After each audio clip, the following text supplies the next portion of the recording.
اسلام آباد سے ایک دوست کہتے ہیں کہ یہ سوال عموماً بحث کے دوران ہوتا ہے کہ ہم جو عالمگیر اسلامی نظام کے لیے جدوجہد کر رہے ہیں یہ ایک ایسا نظام ہے جس کا عملی نفاذ صرف فتح مکہ سے لے کر خلفائے راشدین کے زمانہ تک رہا، بلکہ وہ بھی جنگ و جدل اور قتل و غارت پر منتج ہوا، اس کے بعد ملوکیت کا دور دورہ رہا، تو ہم ایسے نظام کے لیے کیوں سوچا؟ کون کر رہا ہے اس نظام کی کوشش؟ مجھے تو نہیں پتا. ہم تو جس نظام کے لیے کوشش ہیں وہ تو محمد صلی اللہ علیہ وسلم کا نظام ہے جو کسی حکومت کا محتاج ہی نہیں تھا.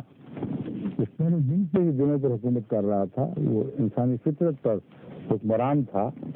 محمد رسول اللہ آسمانی تاجور تھے اور جماعت احمدیہ تو اس نظام کی کوشش کر رہی ہے، اس میں تو ہم نے کبھی کوئی فتنہ نہیں دیکھا.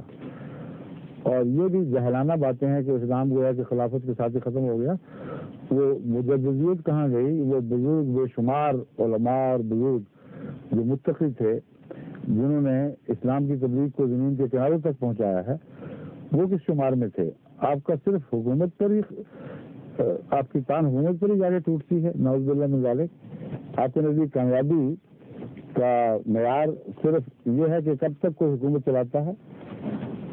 وہ جو حکومت کے خواہاں تھے انہی کی وجہ سے اسلام میں جہاں روحانیت و حکومت کا اجتماع رہا ہے ایک وقت تک، وہ الگ الگ ہو گیا.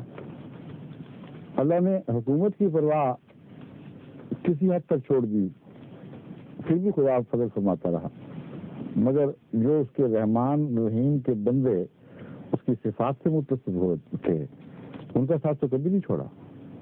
امت محمدیہ کی تاریخ پڑھ کے دیکھ لیں، مسلسل اللہ تعالیٰ کی رحمتوں کے نشان امت محمدیہ میں ہر صدی میں ہر ملک میں ملتے چلے آتے ہیں اور انہی سے اسلام زندہ ہے. ہم تو اس نظام کی کوشش کر رہے ہیں. آپ نے پتا نہیں کون سا نظام دماغ میں رکھا ہوا ہے گویا کہ ہم اس کی کوشش کر رہے ہیں.